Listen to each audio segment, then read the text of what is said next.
Our cover story tonight is about a meeting. It happened in Tokyo. It was watched by the whole world.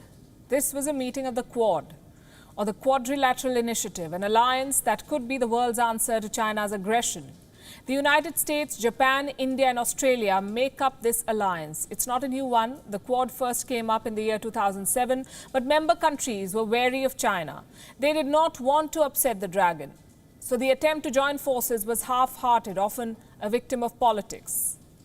The Quad made news, but made no difference. It cannot afford to play safe now.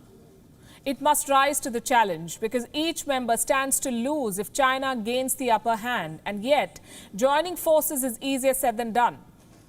Can the Quad be rebooted?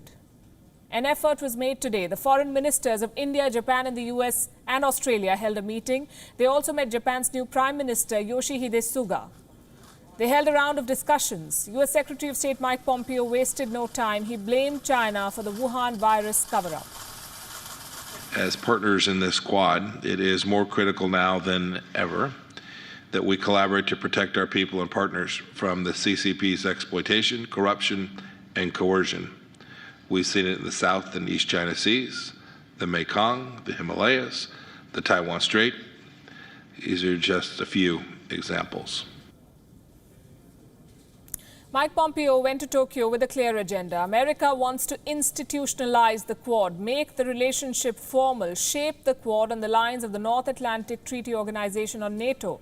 And that's the reason why many experts are calling the Quad the Asian NATO. But it's not the same as NATO, not by a long shot.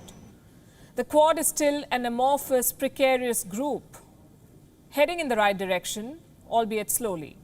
India's External Affairs Minister S. Jaishankar did not name China in his remarks, but he did bring up territorial integrity and apparent reference to the ongoing border standoff in Ladakh. As vibrant and pluralistic democracies with shared values, our nations have affirmed collectively the importance of maintaining a free, open and inclusive Indo-Pacific. We remain committed to upholding the rules-based international order underpinned by the rule of law, transparency, freedom of navigation in international seas, and respect for territorial integrity and sovereignty and peaceful resolution of disputes.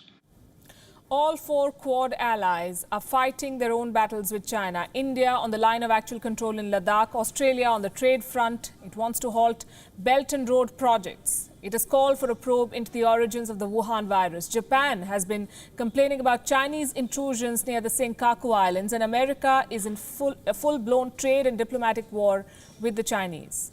So all these four players have a good reason to join hands. The question is, where do they go from here? Will this be a military alliance? The members talked about a range of issues today: counter-terrorism, maritime and cybersecurity, development finance, 5G and the Indo-Pacific.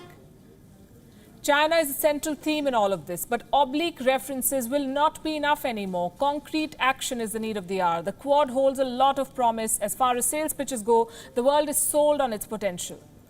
But today's meeting ended without even a joint statement. Each member issued an individual statement.